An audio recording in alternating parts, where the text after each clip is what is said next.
हरे कृष्ण। ओं नमो भगवते वासुदेवाय। ओं नमो भगवते वासुदेवाय। ओं नमो भगवते वासुदेवाय। नारायणं नमस्कृतं नरं चैव नरोत्तमं देवीं सरस्वतीं व्यासं ततो जयमुदीरये। नष्टप्रायेषु अभद्रेषु नित्यं भगवत सेवया भगवते उत्तम श्लोके भक्ति भवति नष्टिके। कृष्णाय वासुदेवाय देवकी नंदनाय च नंदगोपकुमाराय गोविंदाय नमो नमः। हरे कृष्ण। श्रीमद् भागवत स्कंद 10 अध्याय 9 श्लोक संख्या 19। एवं भग्न संदर्शिता यंग हरिना भृत्यो वंशताम् शोभसेनापि कृष्णेन यशोदं शेषरं बसे। শব্দরে বলা আছে এবং মানে এইভাবে সন্দর্শিতা প্রদর্শিত করেছিল হি বস্তুত পক্ষে অঙ্গ হে মহারাজ পরীক্ষিত হরিনা ভগবানের দ্বারা ভৃত্য বশ্যতা তার সেবক বা ভৃত্যের বশীভূত হওয়ার গুণ সোবসেন स्वतंत्र अपि वस्तुतपक्षे कृष्णेर द्वारा यस्य जार हृदम इदम समग्र ब्रह्मांड स ईश्वरम श्री ब्रह्मा आदि शक्तिशाली देवतागण सह बसे नियंत्रणाधीन। अनुवाद।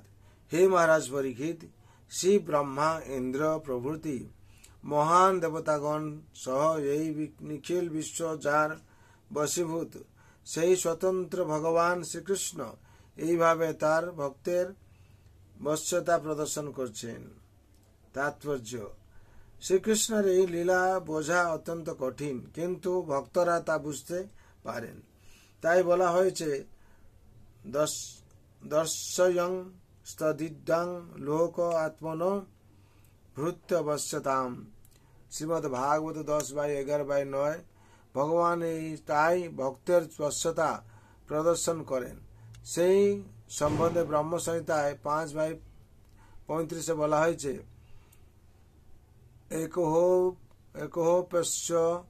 एकोहोप्यस्य चरयितुं जगदण्ड कोटि यच्छक्तिरस्ति जगदण्ड च साधयजन्त अंडान्तरस्तप रमानुयान्तरस्थं गोविन्दमादिपुरुषं तमहं भजामि। भगवान तार अंश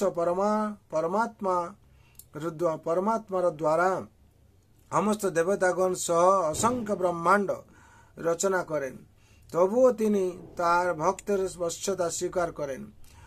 उपनिषदे বলা হয়েছে যে ভগবান মনের থেকে দ্রুত বেগে গমন করতে পারেন, কিন্তু এখানে আমরা দেখছি যে তিনি ধরা পড়তে না চাইলেও মা যশোদা তাকে ধরে ফেলেছেন।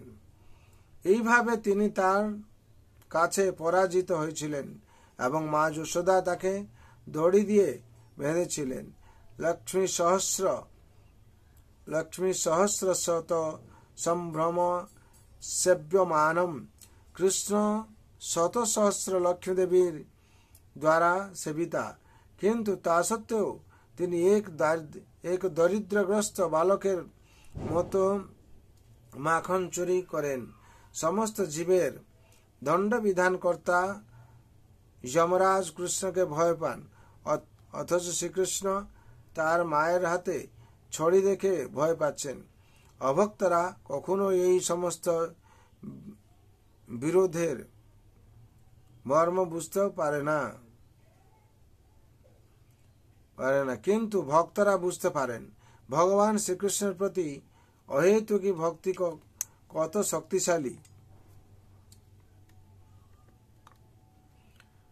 শক্তিশালী তা এখন এতই শক্তিশালী যে কৃষ্ণ স্বয়ং তার অনন্য ভক্তের দ্বারা নিয়ন্ত্রিত হন।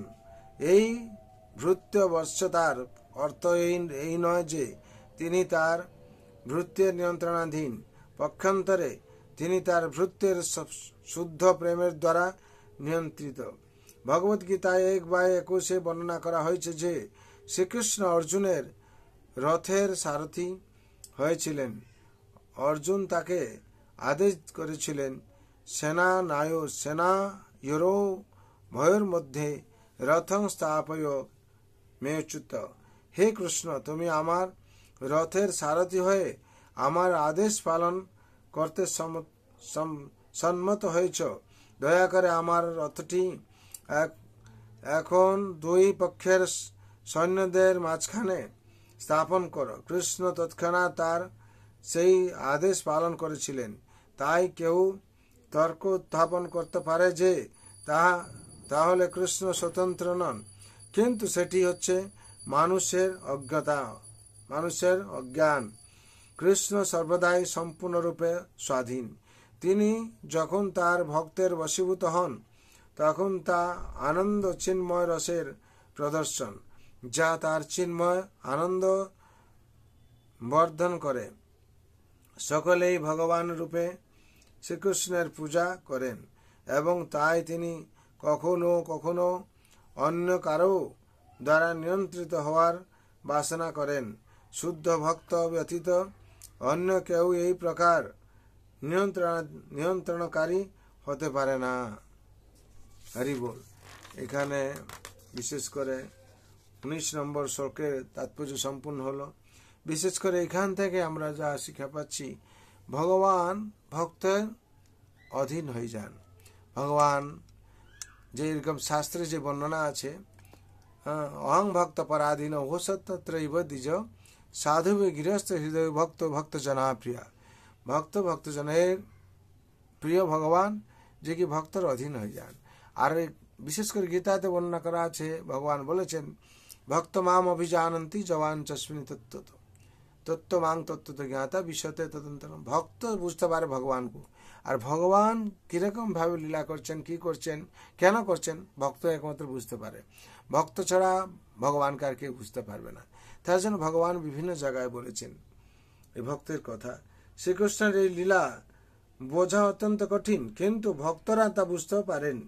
তাই বলা হয়েছে, দর্শয়ং স্তর্দিদাং লোক আত্মনভৃত্যবশ্যতাম। ভগবান তাই ভক্তের বশ্যতা প্রদর্শন করেন। সেই সম্বন্ধে ব্রহ্মসংহিতা অনেক কিছু বলা হয়েছে, আর উপনিষদে বলা হয়েছে যে ভগবান মনের থেকেও দ্রুত বেগে গমন করতে পারেন। কিন্তু এখানে আমরা দেখছি যে তিনি ধরা পড়তে না চাইলেও মা যশোদা তাকে ধরে ফেলেছেন। এইভাবে তিনি তার কাছে পরাজিত হয়েছিলেন এবং মা যশোদা তাকে দড়ি দিয়ে বেঁধেছিলেন। এখান থেকে আমি প্রমাণ পাচ্ছি, সমস্ত জীবের দণ্ডবিধানকর্তা যমরাজ কৃষ্ণকে ভয় পান, অথচ শ্রীকৃষ্ণ তার মায়ের হাতে ছড়ি দেখে ভয় পালাচ্ছেন। এই হচ্ছে ভগবানের ভক্ত প্রেম, ভক্ত কাছে যে অধীন হয়ে যাওয়া, কেমন ভক্তের কাছে ধরা পড়ে যাওয়া ভগবান। আমরা এই ভাগবতম থেকে অমৃতলীলা শুনতে পারছি। এই ভাগবত পাঠ ফলে আমরা অনেক কিছু জানতে পারবো। শ্রবণ মাত্রে মুখ্য পাইতি তা মনা লাগে। আমরা যদি শ্রবণ করি প্রত্যেক দিন, তাহলে ভগবানের অমৃত লীলা আমরা জানতে পারবো, লীলা কথা শুনতে পারবো এবং আমরা ভক্তিপথে এগোতে পারবো। এবং জন্ম মৃত্যু জরা ব্যাধি যে চক্র আছে, সেই জন্ম মৃত্যু জরা ব্যাধি চক্র থেকে আমরা মুক্তি পেতে পারবো। আর ভগবানের অহেতুক কৃপার ফলে আমরা ভগবানের কৃপা লাভ করব। তার জন্যে সংসারে আমরা নিত্যম ভাগবত সেবায়, প্রত্যেক দিন আমাদের ভাগবত শ্রবণ করতে হবে। তার জন্য বলা হয়েছে, অষ্টপ্রায় সবদেশ নিত্যম ভাগবত সেবায়া ভগবতী উত্তম শ্লোকে ভক্তি ভগবতী নষ্টিকে। আর কি করতে হবে না, আমাদেরকে প্রত্যেকদিন অভ্যাস করতে হবে। এই অভ্যাস ফলে কি হবে, আমরা প্রত্যেকদিন ভাগবতের সাথে একটা আমাদের নিবিড় সম্পর্ক থাকবে। আর সবাই মঙ্গলের জন্য ভগবান রাতুল চরণে আমি প্রার্থনা করছি। সর্বভন্ত সুখিন সর্বে শান্ত নিরাময় সর্বভদ্রাণি পশ্যন্তু মা কস্য দুঃখ ভাগ ভবেত। হরে কৃষ্ণ কৃষ্ণ কৃষ্ণ হরে হরে, হরে রাম রাম রাম হরে হরে। जय हरि नाम महाप्रभु की जय। जगत गुरु शिल प्रभुपाद की जय। जय गुरु महाराज श्री गुरु महाराज की जय। श्रीमद् भागवत श्रीमद् ग्रंथराज भागवत की जय। श्रीमद् भगवदगीता यथार्थ की जय। जगत गुरु शिल प्रभुपाद की जय। श्री गुरु महाराज की जय। अनंत कोटि वैष्णव भक्त वृंद की जय। उपस्थित भक्त वृंद की जय। निताय गौर प्रेमानंदे। हरि हरि बोल, हरि हरि बोल, हरि।